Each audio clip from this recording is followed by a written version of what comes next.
Right now, sitting inside your Claude plan is the single smartest model money can rent. Tomorrow, it walks out the door. Fable 5 goes pay per token, and if you are on a normal plan, that is the same word as gone. So here is the move almost nobody is going to make today. You cannot keep the model.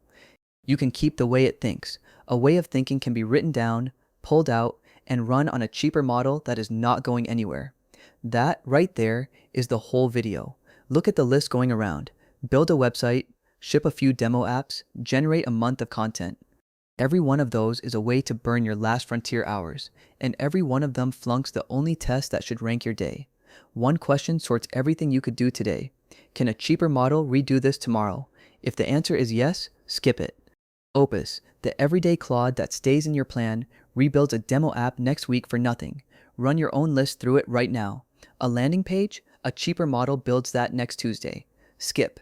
A batch of social posts? Same answer, skip. But a standard that encodes how your business makes decisions? No cheaper model can author that. That one you keep.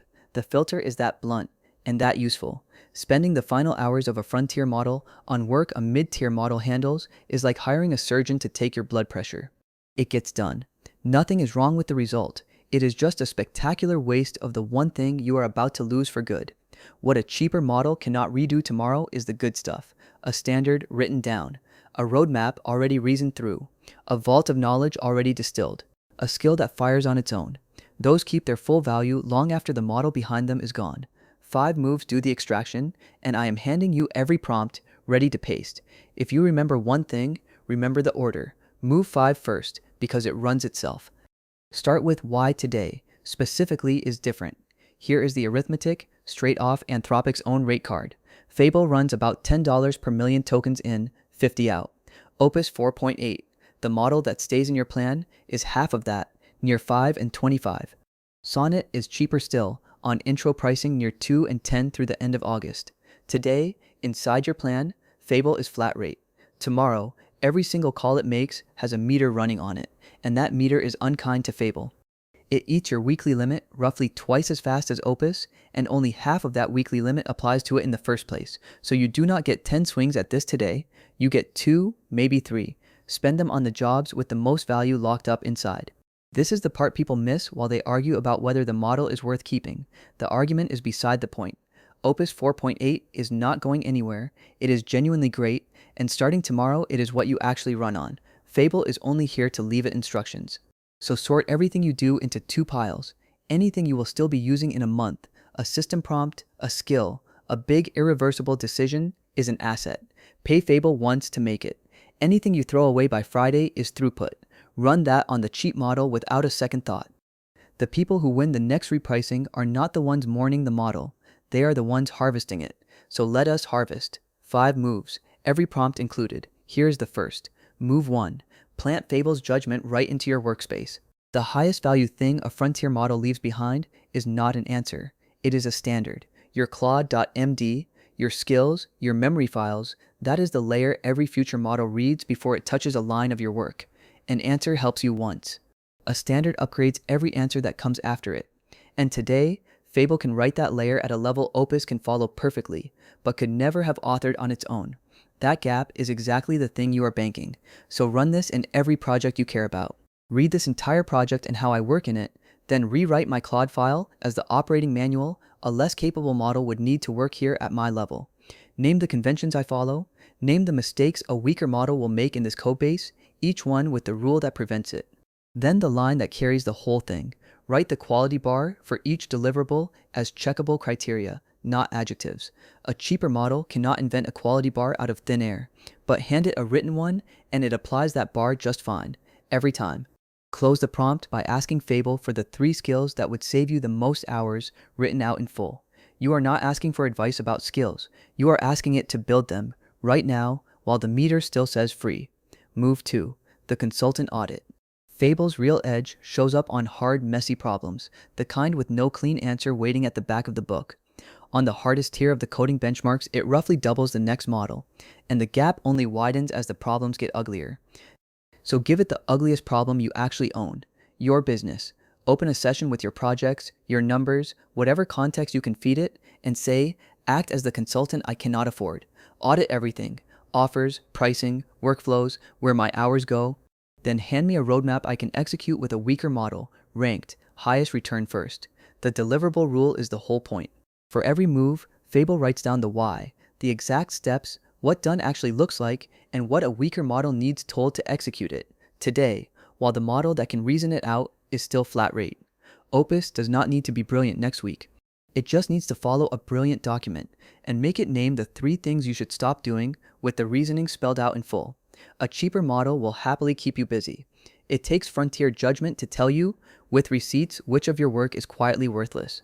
Quick aside, because I know someone will ask. If you want the full training on turning this kind of output into actual income, there is a real-time AI Ops community built for exactly that over at weeklyaiops.com. That is the only plug in this video. Back to the moves. Move 3. Build a second brain. If judgment is Fable's edge, deep research is where that edge runs deepest. Long, multi-step synthesis is its single widest measured lead over every other model out there. So today, you spend a real slice of your hours on sheer volume. Run deep research on your niche, your competitors, the problems your customers keep hitting, the methods you have been meaning to study for a year. Then mine every run into an Obsidian Vault, the free notes app where each note links to the notes around it. 1 insight per note. And whatever you do, do not let it hand you a 40-page report. A report gets read once and buried. 100 small, linked notes get retrieved and reused for years. So atomize everything. The vault quietly becomes the context that every future session reads before it answers you. Here's why this works, and it is honestly my favorite story in all of AI. Back in the Llama era, the most copied training set of them all was built by pulling 52,000 answers out of a frontier model for under $500 and training a tiny open one on them. That frontier model, Text DaVinci 003, was shut down in January 2024. The teacher is dead. Everything it taught still runs. That is the entire strategy for today. Extraction, not conversation. Move 4. Fire off the goals. The first 3 moves bank what Fable knows. This one spends the thing you actually lose tomorrow, unattended hours. Fable's signature trick is holding a single job for hours without once losing the plot. That endurance is the exact thing that stops being free tomorrow. So today, you point it at your backlog and you walk away from the desk. 2 commands do this inside Claude Code, the terminal app the model runs in. /goal sets a finish line instead of a prompt. You describe what done looks like, and the model works turn after turn, while a second, smaller model checks the condition after every turn and only stops the run when it is genuinely met. Dynamic workflows are the scale layer on top. Fable writes an orchestration script for your task, and that script fans out dozens of sub-agents in the background in parallel, cross-checking each other's findings while your own session stays completely free. A goal holds the finish line. The workflow does the fan-out. A real one reads like this, /goal. Every module in this repo has a test file. The full suite passes with the complete green run pasted here in the chat, and a migration note documents every change, or stop after 25 turns and paste me the failures. 2 rules keep this safe instead of terrifying. First, demand pasted proof in the finish line. The judge model only reads the conversation. It cannot run your test or open your files, so the condition asks for the green run pasted, never promised. Second, cap every run.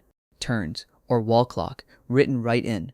1 uncapped loop quietly builds someone $6,000 by morning, so do not fire off 10 loops in a panic. Pick the 2 or 3 goals with the most value locked up inside them, and let Fable grind those all the way to done while you are asleep. If you want a running start, this pattern already has a library.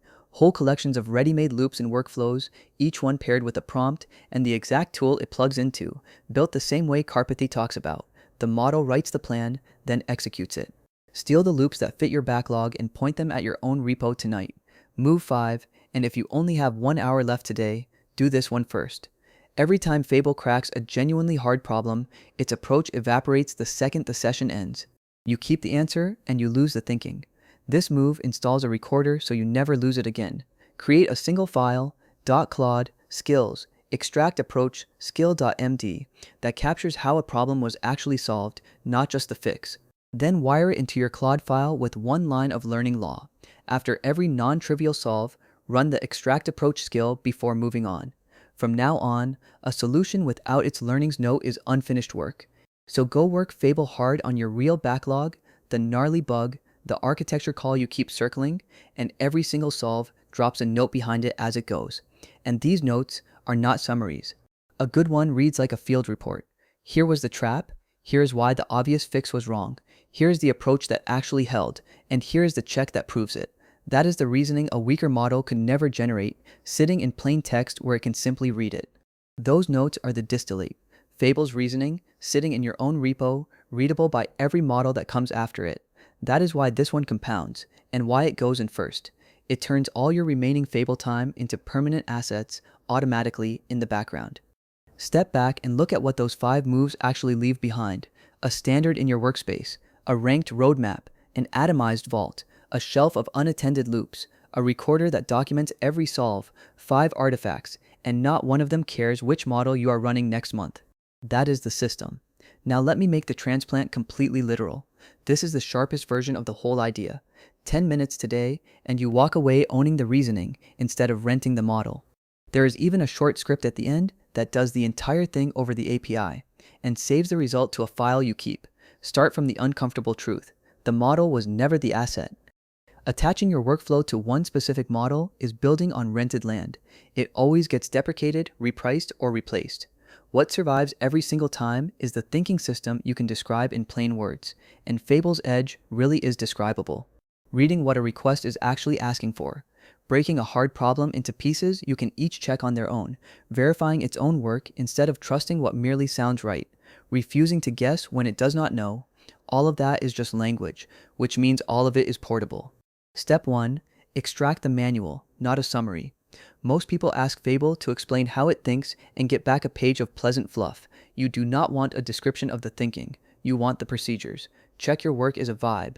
For any percentage, find both endpoints yourself and divide, because that is where flipped signs hide. That is a procedure a model can actually run. So the prompt is exact. You are the most capable model on my account, and access to you narrows tomorrow. Write the operating manual your replacement will run on, Opus 4.8, strong, but a step below you. Write it as a senior operator handing their craft to a sharp junior. How to read intent, how to verify by rederiving, how to attack your own conclusion before you ever hand it over. Step 2. Transplant it. A manual does nothing sitting in a chat window. Open a project in Claude, paste that manual into the project instructions, and set the model to Opus. Now every conversation inside that project inherits Fable's way of working before it reads a single word of your actual task. Step 3 is the one everybody skips, and it is the one that proves the whole thing. Give both versions the same trap. A report says revenue grew from 4 million to 4.2 million and calls it a 20% gain. Ship it? Plain Opus often waves it through, because the sentence reads smoothly. Opus running Fable's manual stops, rederives the number, catches that it is 5% not 20, and refuses to ship. If it catches the error, the transplant took. You just watch reasoning move from one model into another with your own eyes, and if it does not catch it, then your manual was too vague on verification, and that is useful information, not a failure. You go straight back to Fable and tell it to make the verification section procedural. Exact steps, not encouragement. You are debugging a document, and you can do that all day while the model is still free. The money makes the whole thing obvious. A full extraction run today inside your plan costs you nothing. Run the very same extraction after the switch, and it is a few dollars of credits. That is the tell for every decision from here. Pay the frontier model once to mint an asset, then let the cheap model spend it 1,000 times over. One bonus while you are still in there. For each thing you do every week, tell Fable, interview me about this workflow, one question at a time until you understand it cold, then write it up as a complete skill my future assistants will follow. Answer honestly, and you walk out with your own judgment frozen into a file that runs on any model, for free, forever. After tomorrow, this exact situation just repeats. A frontier model appears, gets repriced, gets pulled. One was even yanked with no notice, brought back after the backlash, then retired anyway 6 months later. Outputs you did not save while you had access cannot be reconstructed once it is gone. Every teacher leaves. What you extracted is what you keep. So keep this playbook. The test. Can a cheaper model redo it tomorrow? If yes, skip it. 1. Rewrite your Claude file and skills as checkable standards. 2. The consultant audit and its roadmap. 3. Deep research mined into an atomized vault. 4. Goals and workflows on your highest value backlog with pasted proof and hard caps. 5. The recorder skill, wired in to fire on its own. The panic is optional. The manual is forever. Remember the order if you are short on time. 5 first, then 4, because it runs alone, then 1, 2, 3. And the next time a Frontier window swings open, you will not spend it on demo apps. I will see you in the next one. Cloud Codes. Extract everything worth keeping.